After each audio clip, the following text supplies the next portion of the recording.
Hello students, welcome you all. I hope you guys are preparing very nicely for your exams as the board exams are very coming near. So today we will be talking about a new topic, that is petroleum and its conservation. What is petroleum? From where did this word arrive? So petroleum is called rock oil. Petroleum को in other language हम लोग rock oil भी बोलते हैं, क्योंकि in this word petroleum अगर हम लोग ब्रेक करें तो पेट्रा का मतलब होता है रॉक और ओलियम का मतलब होता है oil. It is a dark coloured liquid which occurs at various depths below the surface of the earth. ये एक लिक्विड फॉर्म में होता है। ये जो फॉसिल फ्यूल है, जैसे हमने कोल में पढ़ा था कि कोल एक बहुत हार्ड स्ट्रक्चर होता है, ब्लैक कलर ही होता है बट बहुत हार्ड स्ट्रक्चर होता है। अनलाइक दैट पेट्रोलियम जो है वो लिक्विड फॉर्म में होता है, बहुत डार्क कलर का होता है, which occurs at various depths, जो कि अर्थ के सरफेस के नीचे मिलती है और बहुत सारे डिफरेंट लेवल्स पे हो सकती है। इट्स नॉट इम्पॉर्टेंट कि आप एक पर्टिकुलर लेवल पे अगर डिगिंग करोगे और आपको पेट्रोलियम मिल जाए। It can be very far or very further from earth surface. The oil derived from oil wells is generally called mineral oil or crude oil. जो ऑयल हमें नॉर्मली ऑयल वेल से मिलती है, जैसे इंडिया में जब आप डिगिंग करते हो कोई प्लेस में, अगर ग्राउंड वाटर है तो we get water. Similarly in places like Dubai, अगर आप वहाँ पे डिगिंग करोगे किसी ऐसे लैंड में जहाँ पे आपको चांसेस है ऑयल मिलने की, क्रूड ऑयल मिलने की, तो जब आप डिगिंग करोगे, जैसे यहाँ पे पानी के कुएं खोदाए जाते हैं, उसी तरह similarly in different country like Dubai, वहाँ पे ऑयल वेल्स डिगिंग किए जाते हैं और वो ऑयल वेल्स में जो ऑयल हमें मिलती है उसे हम क्रूड ऑयल या फिर मिनरल ऑयल बोलते हैं। Petroleum is essentially a mixture of, now petroleum जो वर्ड हम लोग पढ़ रहे हैं यहाँ पे, वो पेट्रोलियम किन किन चीज़ों से बनी होती है। जैसे हमने पहले भी देखा है कि जितने भी क्रूड ऑयल एंड ऑयल थे वो सारे जिनसे बने होते थे, जितने भी कोल हैं, कोल के भी कुछ ऐसे एसेंशियल कंपोनेंट्स थे जिनसे वो बनी हुई थी। सिमिलरली जो पेट्रोलियम है वो किन चीज़ों से बनी हुई है, तो petroleum is a mixture of hydrocarbons, hydrocarbon से बनी होती है जिसमें कार्बन और हाइड्रोजन के कंपोनेंट्स मिक्स होते हैं, जैसे कि alkanes, cycloalkanes and aromatic hydrocarbons. Apart from hydrocarbons, it may also contain compounds containing oxygen and nitrogen. इनके सिवा ऑक्सीजन और नाइट्रोजन भी पेट्रोलियम में हो सकता है। The exact composition of crude oil varies from one place to another. अलग अलग जगह पे वरी करता है कि हमें क्रूड ऑयल कैसा मिल रहा है। ज़रूरी नहीं है कि जो एक प्लेस में जैसा डिगिंग हुआ है वहाँ से जैसी ऑयल मिली है, सेम कंपोजिशन वाली ऑयल हमें दूसरी जगह से भी मिले। वो वन फील्ड से दूसरे फील्ड में डिफर भी कर सकता है, कंपोजिशन डिफरेंट भी हो सकते हैं। सिमिलरली जैसे हम लोग पानी के बारे में बात कर रहे थे, वाटर वाले टॉपिक में हम लोग सेम चीज़ बात कर रहे थे कि जब वाटर डिगिंग होती है तो कई जगह से ऐसा होता है कि जो actually ground water is very safe for drinking and all, but still कई जगह ऐसे होते हैं जहाँ से हमें सलाइन वाटर मिलती है डिगिंग करने पे, कई जगह सॉल्टी वाटर मिलती है, कई जगह पे डर्टी वाटर मिलती है, कई जगह पे एकदम प्योरेस्ट फॉर्म ऑफ वाटर मिलता है। सिमिलरली वैसे ही क्रूड ऑयल के साथ भी है, इसके भी कंपोजिशंस एक प्लेस से दूसरे प्लेस में वरी कर सकते हैं, डिफरेंट हो सकते हैं। According to modern view, the oil has been produced as a result of bacterial decomposition. Modern view में लाइक अभी के जो साइंटिस्ट हैं मॉडर्न टाइम्स के, उनके रिसर्चर्स के अकॉर्डिंग ऐसा माना गया है कि ये जो ऑयल नाम का जो चीज़ है वो एक्चुअली बैक्टीरियल डिकम्पोजिशन है कुछ एनिमल्स और प्लांट्स का। जब एनिमल्स और प्लांट्स बरीड हो जाते हैं, दब जाते हैं सी और में बहुत नीचे तक, मिलियंस ऑफ ईयर्स हो जाते हैं उन्हें बीते बीते। ऑफकोर्स जितने फॉसिल फ्यूल्स हैं, हमने लास्ट वीडियो में बात किया था, जितने भी फॉसिल फ्यूल्स हैं उनको बनने में it takes millions and billions of years. जैसे कोल को बनने में 300 मिलियन ऑफ ईयर्स लगते हैं, सिमिलरली पेट्रोलियम को भी बनने में बहुत ज़्यादा टाइम लगता है और ये बनता है बैक्टीरियल डिकम्पोजिशन से। बैक्टीरियल डिकम्पोजिशन किन चीज़ों का? एनिमल्स और प्लांट्स का। वो एनिमल और प्लांट्स जो कि डिकम्पोज्ड हो जाते हैं, दबे रह जाते हैं नदी के अंदर या सीज के अंदर, बड़े बड़े ओशियंस के अंदर दबे रह जाते हैं और फिर वो लोग मिलियंस ऑफ ईयर्स लगता है उन रिमेनिंग पार्टिकल्स को बैक्टीरियल डिकम्पोज होकर पेट्रोलियम का फॉर्म में आने के लिए। So this is the liquid जो हम लोग एक्चुअली व्हीकल्स एंड ऑल में यूज़ करते हैं, अपनी गाड़ियों में, मोटर व्हीकल्स में, जनरेटर्स एंड ऑल में ये पेट्रोलियम यूज़ करते हैं टू जनरेट इलेक्ट्रिसिटी और एनर्जी। क्योंकि इलेक्ट्रिसिटी तो जनरेट नहीं होती है ना गाड़ियों में, जब हम लोग जाते हैं तो इट्स नॉट एक्चुअली इलेक्ट्रिसिटी, वो एक एनर्जी है जिससे गाड़ी मूव कर पाती है और वो जो एनर्जी है वो हम लोग पेट्रोलियम, इसी पेट्रोलियम से जनरेट करते हैं through use of some motors of course. The hydrocarbons formed by decay of the microorganisms rise through porous rocks. जितने भी हाइड्रोकार्बन्स हैं वो सब डीके ऑफ माइक्रो ऑर्गेनिज्म से बनते हैं। जैसा हमने पढ़ा था कि हाइड्रोकार्बन से बनता है पेट्रोलियम, तो ये हाइड्रोकार्बन्स जो हैं वो माइक्रो ऑर्गेनिजम्स के बढ़ने से बनते हैं पोरस रॉक्स के ऊपर, until they are trapped by impervious rocks, जब तक वो लोग इम्परवियस रॉक से पूरा कवर नहीं हो जाएं। If the region is uplifted during the passage of time, the soil trap will be found to lie under land. अगर ये रीजन अपलिफ्ट हो जाता है समय के बीतते बीतते तो the oil trap will be found to lie under land. Oil in these deposits generally floats over salt water. ये जितने भी एरियाज होते हैं जहाँ पे हमें इम्परवियस रॉक्स और पोरस रॉक्स मिलते हैं, जहाँ पे हाइड्रोकार्बन फॉर्म होता है, माइक्रो ऑर्गेनिजम्स लगते हैं, ये सारी जो एरियाज हैं वो हमें नेचुरली सॉल्ट वाटर के नीचे मिलेगा। Oil in these deposits generally floats over salt water. The oil in petroleum field is generally covered with gaseous mixture known as natural gas. और जितने भी ऑयल हमें पेट्रोलियम फील्ड में मिलते हैं, लाइक ग्राउंड एरिया में जितने भी मिलते हैं जिनको खोदा जाता है और फिर वहाँ से पेट्रोल निकाला जाता है, तो उन एरियाज में एक कवर होती है गैसियस मिक्सचर की, जिसको हम लोग नेचुरल गैस बोलते हैं। Natural gas is another fossil fuel, जिसके बारे में हम लोग फर्दर वीडियोज में पढ़ेंगे। The various components obtained from a fractional distillation of petroleum are asphalt, मतलब पेट्रोलियम, कुछ ऐसे कंपोनेंट्स हैं जिसको एक्चुअली हमें जब वो मिलती है, पेट्रोल जब मिलती है तो क्रूड ऑयल के फॉर्म में मिलती है या फिर मिनरल ऑयल के फॉर्म में मिलती है, तो उसे डिस्टिल करके उसे डिफरेंट डिफरेंट वेरिएसेस में चेंज करके अलग अलग कामों के लिए यूज़ में लाया जाता है।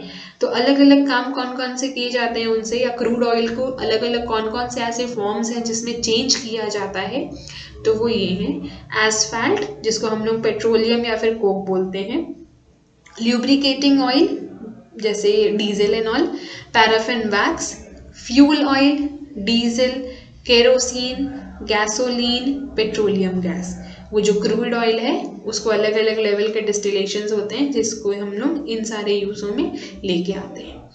In India, various oil refineries are located at Barauni, Haldia, Chennai, Vishakhapatnam, Cochin, Mumbai, Digboi, Mathura, Guwahati and Koyali. ये जितने भी आप प्लेसेस देख रहे हो, इन सारे प्लेसेस में ऑयल रिफाइनरीज हैं इंडिया में, ठीक है। कुछ ऐसे ऑयल रिफाइनरीज जो एक्चुअली रॉ ऑयल मटेरियल्स को लेकर आती है और फिर उसे प्रोसेस में लाया जाता है, वर्क में लाया जाता है, ताकि उसे डिफरेंट डिफरेंट थिंग्स के लिए चेंज किया जा सके, यूजेबल बनाया जा सके। Now what are the uses of petroleum? कौन कौन सी ऐसी यूजेस हैं पेट्रोलियम की जो हम लोग naturally day to day life में यूज़ करते हैं, क्योंकि पेट्रोलियम एक ऐसा फॉसिल फ्यूल है जो ऑलमोस्ट हर इंसान उससे रिलेट करता है किसी ना किसी तरीके से। तो पहला है गैसोलीन, जिसको हम लोग पेट्रोल बोलते हैं नॉर्मल लैंग्वेज में। हम लोग पेट्रोल और diesel, everybody would have heard about these two words, petrol, diesel, kerosene oil, ये सारे बहुत ही ज़्यादा कॉमन वर्ड्स हैं जो हम लोग अपने लाइफ में एवरीडे यूज़ करते हैं। तो गैसोलीन, जिसको हम लोग पेट्रोल बोलते हैं, ये एक मोटर फ्यूल है जो हम लोग नॉर्मली अपनी गाड़ियों में स्कूटी, बाइक्स एंड ऑल में डलवाते हैं और फिर ट्रैवल करते हैं। Diesel oil is fuel for diesel engines, जितने भी डीजल इंजन्स होते हैं उन सब में डीजल ऑयल डलती है। पेट्रोल का ही दूसरा फॉर्म जो थोड़ा ज़्यादा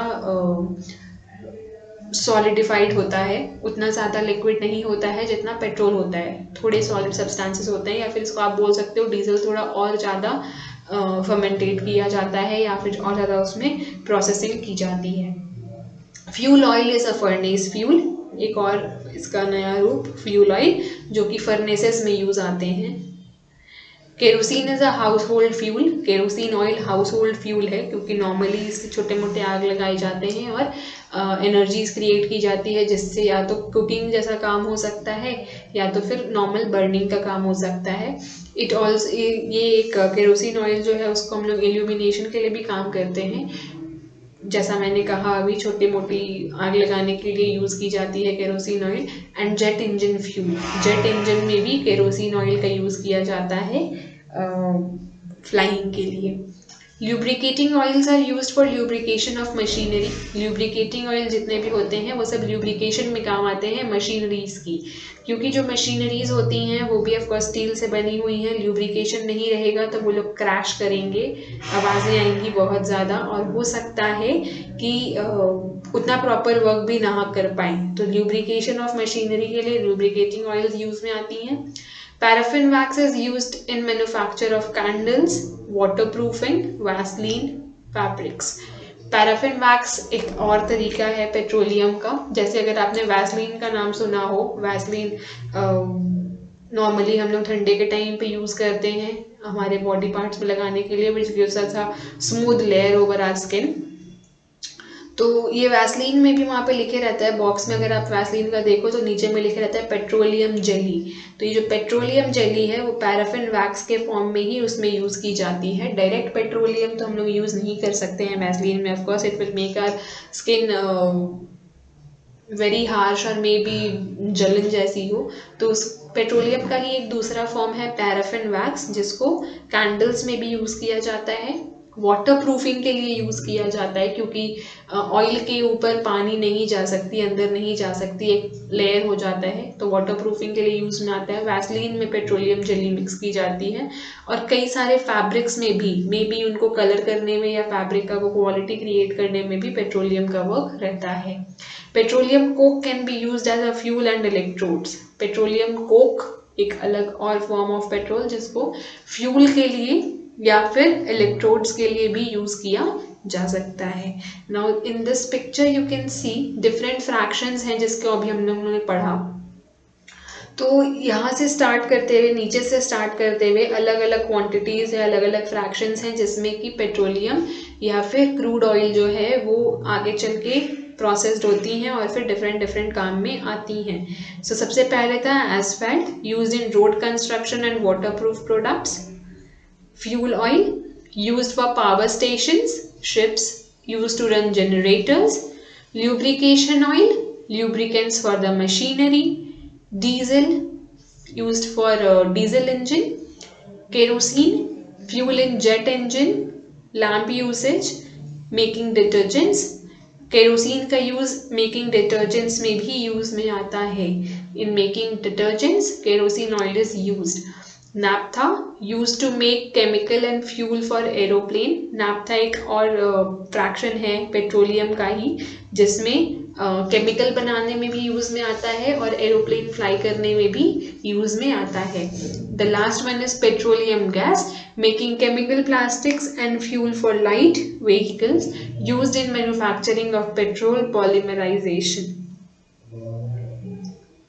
Now, what are the things that can be done for conservation of petroleum? क्योंकि हम लोग फॉसिल फ्यूल के बारे में बात कर रहे हैं, और जितनी भी फॉसिल फ्यूल्स है, जितने भी नेचुरल रिसोर्सेज हैं, उन सबको कंजर्व करना is actually a very very important duty for all of us.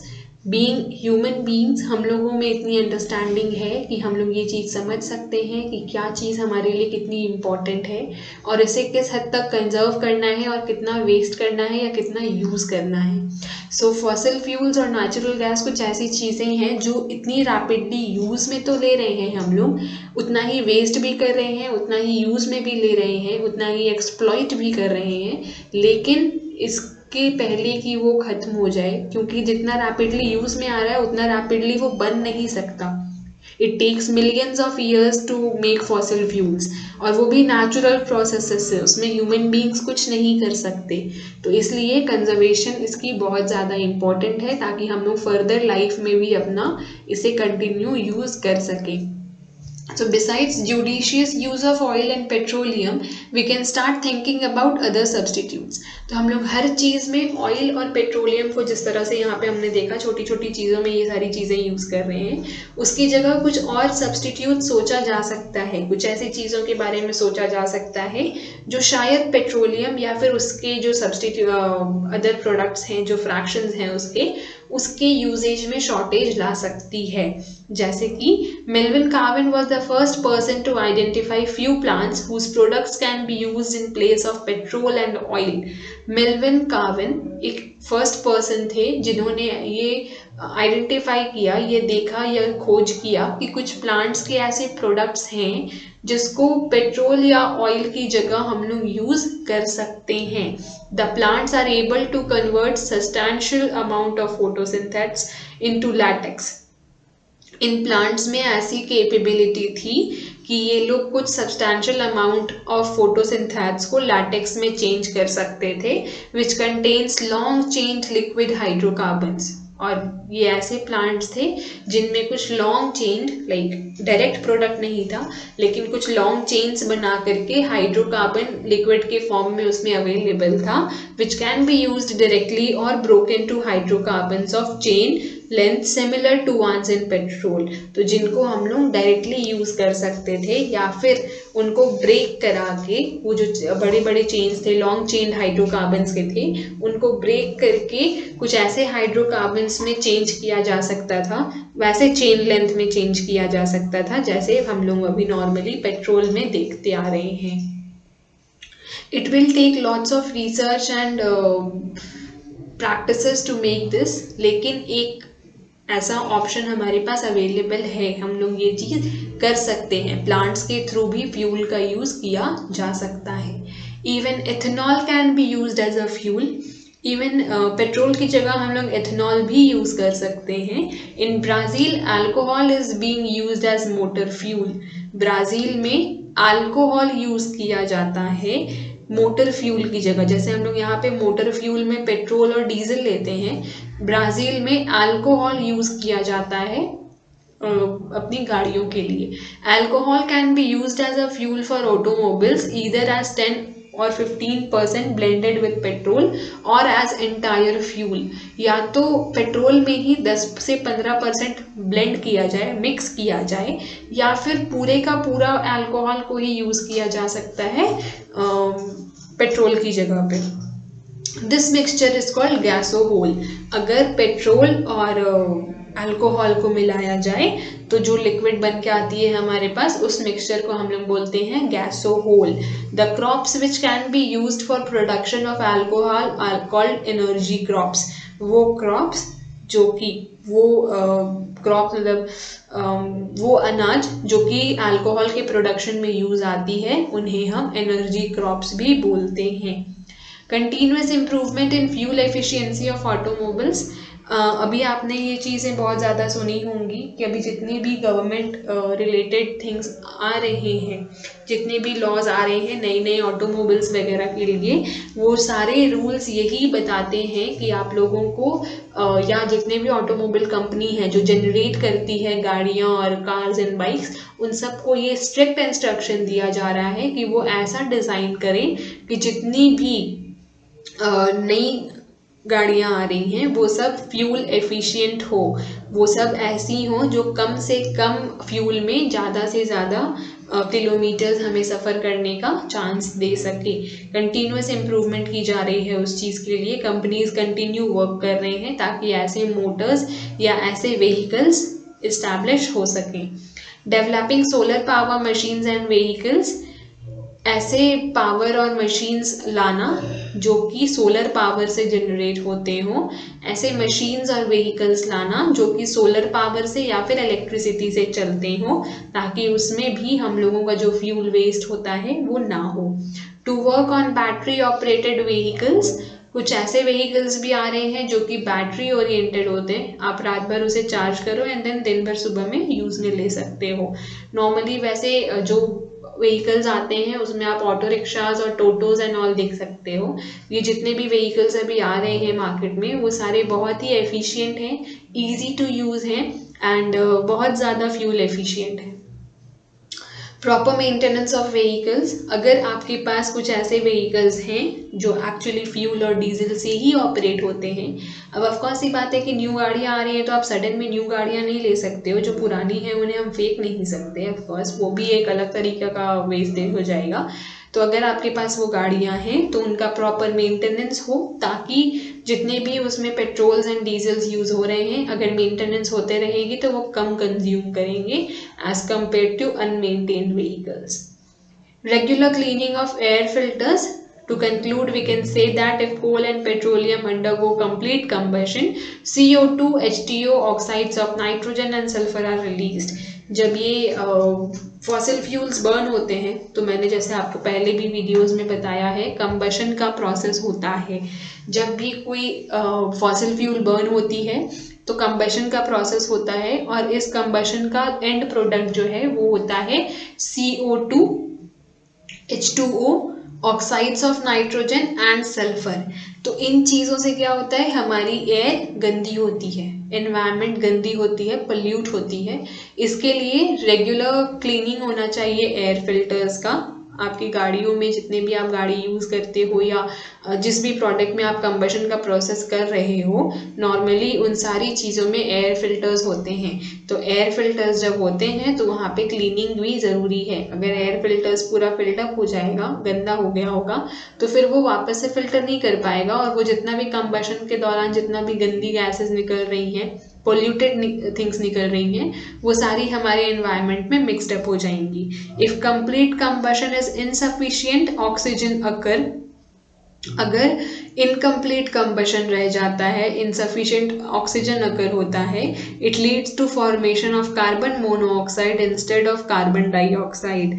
तो क्या होता है, अगर बाय चांस कंप्लीट कंबशन नहीं होता है तो क्या होगा, जो ऑक्सीजन कंटेंट है वो उसी में रह जाएगी, फ्यूल में ही रह जाएगी, या फिर जो धुआं निकला है उसमें रह जाएगी और फिर वो एनवायरनमेंट में कार्बन डाइऑक्साइड की जगह कार्बन मोनोऑक्साइड फॉर्म करेगा, विच इज़ मोर हार्मफुल, जो कि कार्बन डाइऑक्साइड से भी ज़्यादा हार्मफुल गैस है। Increase in carbon dioxide brings about green house effect and global warming.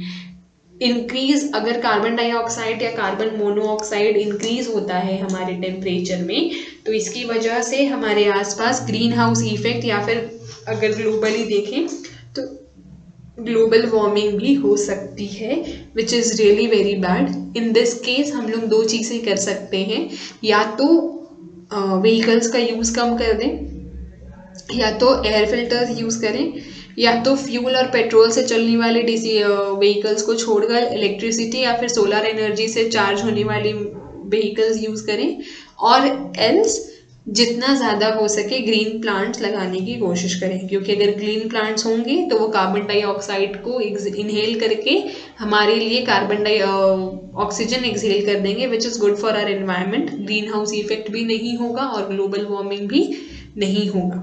Now the next question which arises is petroleum conservation why necessary. ये जो petroleum conservation के बारे में हम लोग बात कर रहे हैं, इतने सारे स्टेप्स लेने की बात कर रहे हैं, तो ये पेट्रोलियम कंजर्वेशन ज़रूरी क्यों है? In the past years alone, oil prices got doubled as you can see पहले जो प्राइसेस हुआ करते थे पेट्रोल के और डीजल के, आज के कंपैरिजन में वो हाफ थे। हमारा रेट्स डबल हो गया है पहले के मुकाबले, इसलिए उसका कंजर्वेशन ज़रूरी है। जो चीज़ें जितनी ज़्यादा कम होती जाएंगी उसका प्राइस उतना ही ज़्यादा बढ़ता जाएगा। This has imposed a huge burden on our finances and on financial resources of oil companies, जिसका डायरेक्ट बोझ पड़ा है हमारे फाइनेंसेस पे। अगर हमारी नीड है कि हमें रोज़ 100 किलोमीटर्स ट्रैवल करना पड़ता है, सपोज आप जब स्कूल जाते हो और your father goes to his office और something like that, if you are using a personal vehicle तो आप उसमें पेट्रोल या डीजल लेते हो, जो कि आपके फाइनेंस को भी इफेक्ट करती है और financial resource of oil companies को भी इफेक्ट करती है। In the case of oil, nature has not blessed India and the country remains dependent on imports. और इसका एक कारण ये भी है, अगर आप ग्लोबली ना सोच के सिर्फ इंडियन बीइंग एन इंडियन सोचो तो भी इसमें क्या होता है, जितना एज आई सेड इंडिया में पेट्रोल नहीं है, we don't find crude oil or mineral oil in our lands. हम लोग जब डिगिंग करते हैं तो हमें पानी मिलती है, पेट्रोल नहीं। तो इस केस में इंडिया ब्लेस्ड नहीं है, हमें पानी मिल सकती है ज़मीन के नीचे से पर पेट्रोल नहीं। ये चीज़ें सिर्फ दुबई और अबू धाबी में होती है, तो मोस्टली वहाँ पे होती हैं। तो हमारे कंट्री को टोटली डिपेंडेंट होना होता है इंपोर्ट्स पे। हम लोग जितना भी डीजल, पेट्रोल और क्रूड ऑयल यूज़ करते हैं वो सब हमें बाहर से दूसरे कंट्रीज से इंपोर्ट करनी पड़ती है, और जिसके लिए हमें ज़्यादा करेंसी उन्हें देना पड़ता है। Of course Indian currency is not that much valuable in other markets, other country markets, तो हमें थोड़ी सी चीज़ों के लिए ज़्यादा मनी यहाँ से सेंड करना पड़ता है ताकि हम लोग अपना नीड्स फुलफिल कर सकें। और यही रीज़न है कि इंडिया में पेट्रोल और डीजल के दाम इतने ज़्यादा हैं as compare to other countries. तो ये सारे रीजंस हो सकते हैं हमें क्यों इसका सेव करना चाहिए, क्यों कंजर्व करना चाहिए, और जितना ज़्यादा हो सके पेट्रोल, डीजल और क्रूड ऑयल, मिनरल ऑयल, इन सारी चीज़ों का यूज़ कम करके कोई और सब्सटीट्यूट रीजंस ढूंढने चाहिए। Therefore, we need to use these resources like coal, petroleum judiciously. Presently, Euro 1 and Euro 2 norms for emission from vehicles are working towards reducing air pollution. Now, because हम लोग अभी recently कुछ time पहले से अभी तो खैर आने लगे हैं इलेक्ट्रिक व्हीकल्स, जितने हैं कुछ आए हैं, कुछ और आ रहे हैं, और automobile companies are working day and night on that. लेकिन इसके पहले यूरो 1 और यूरो 2 नाम के दो ऐसे रूल्स आए थे, नॉर्म्स आए थे, जिसको वर्ल्ड वाइड फॉलो किया जा रहा है ताकि जो व्हीकल से निकलने वाली गंदगी होती है वो एयर पॉल्यूशन कम करने में हेल्प कर सके। तो क्या है ये यूरो 1 और euro 2? Let's talk about that. Euro norms, Euro 1 and Euro 2 emission norms are prescribed CO, carbon monoxide, HC, hydrocarbons, and NO, nitrous oxide levels set by the government which a vehicle would emit when running on roads. तो euro 1 और euro 2 emissions के according कुछ ऐसे norms आए हैं, कुछ ऐसे rules आए हैं जो कि गवर्नमेंट ने सेट किए हैं कि जो भी व्हीकल रोड पे चल रही है, जो भी गाड़ी रास्ते में चल रही है, जो भी आप यूज़ कर रहे हो, या जो भी कंपनी वो व्हीकल बना रही है, वो इस बात का ध्यान दे कि जो भी गाड़ी रोड पे चलेगी वो एक लेवल है सेट किया गया है कि उस गाड़ी से उतना ही कार्बन मोनोऑक्साइड, हाइड्रोकार्बन्स या फिर नाइट्रस ऑक्साइड रिलीज होना चाहिए। उससे ज़्यादा होगी तो वो गाड़ी रोड में चलने के लिए वैलिड नहीं मानी जाएगी। All the manufacturers need to implement the same for vehicles being manufactured from the date of implementation. जब से ये रूल आया है तब से इस बात पे ध्यान देना बहुत ज़्यादा ज़रूरी हो गया है कि जितने भी मैन्युफैक्चरर्स हैं, जितने भी ऐसी कंपनीज़ हैं जो कि व्हीकल्स बनाती हैं, उन सारी कंपनीज़ को ये रूल इम्प्लीमेंट करना ही पड़ेगा, भले वो कितनी भी कॉस्टली क्यों ना पड़े। ये इम्प्लीमेंट करना ज़रूरी है कि जो लेवल सेट किया गया है गवर्नमेंट के ज़रिए से ये सारी चीज़ों को रिलीज़ करने वाला एक लेवल पे हो, वो लेवल मेंटेन करना इम्पॉर्टेंट है। Euro norms refer to permissible emission levels from both petrol and diesel vehicles. Euro norms में दोनों ही पेट्रोल और डीजल दोनों ही व्हीकल से निकलने वाले जो एमिशंस हैं उस पे एक सेट लेवल है which have been implemented in Europe, जो कि यूरोप में तो काफ़ी पहले ही इम्प्लीमेंट हो चुकी थी. However, in India, the government has adopted the Euro norms for available fuel quality and the method of testing. लेकिन इंडिया में शायद उसे कुछ इंक्रीज किया गया है क्योंकि गवर्नमेंट ने कुछ ऐसी चीज़ें अडॉप्ट की है यूरो नॉर्म से जो कि यहाँ के फ्यूल क्वालिटी और मेथड ऑफ टेस्टिंग पे भी डिपेंड करती है. इट्स नॉट इम्पॉर्टेंट कि जो यूरोप का फ्यूल क्वालिटी है या वहाँ के जो टेस्टिंग मेथड्स हैं वो यहाँ पे भी फॉलो बैक कर पाए हम लोग. तो यहाँ के क्वालिटी और यहाँ के टेस्टिंग मेथड्स के अकॉर्डिंग इंडिया के गवर्नमेंट ने अपना एक लिमिट सेट कर लिया है. Euro 1 norms in India are known as India 2000. Euro norms को इंडिया में इंडिया 2000 बोला जाता है क्योंकि ये 1/4/2000 1 अप्रैल ऑफ 2000 में इम्प्लीमेंट हुआ था यहाँ पे. तो क्योंकि 2000 में हुआ था इसलिए इसका नाम इंडिया 2000 रखा गया. The norms equivalent to euro 2 are called 2005 norms but these have not yet been specified by the Indian government. और यूरो 2 को यूरो नॉर्म्स 2 जो है उसे 2005 के नाम से बोला गया था, इंडिया 2005.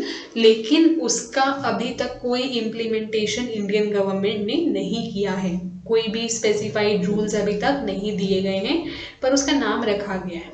2005 से ही नाम रखा गया है. अभी अगर हम लोग आज के डेट में देखें तो इट्स मोर दैन 20+ ईयर्स हो चुके हैं, सॉरी 15+ ईयर्स हो चुके हैं. लेकिन अभी तक उसके बारे में कोई डिस्कशंस नहीं हुई हैं. इसीलिए अभी तक कोई स्पेसिफाइड रूल्स यूरो 2 से रिलेटेड इंडिया में फॉलो अप नहीं हो पाया है. बट यूरो 1 से रिलेटेड जितने भी नॉर्म्स हैं उन सबको फॉलो अप किया जा रहा है और जितने भी मैन्युफैक्चरर्स हैं वो सारी चीज़ों को इम्प्लीमेंट करते हैं. Being a general person or citizen or the country people, we need to take care of our vehicles as well, because being an independent supporter of the country, हम सबको ये चीज़ सोचनी चाहिए कि हमारे जितने भी चीज़ें हैं जिससे हम लोग पर्सनली जिसमें वर्कआउट कर सकते हैं हमारे एनवायरनमेंट को बेटर करने के लिए, इम्प्रूव करने के लिए, we should do all these things. Thank you for watching.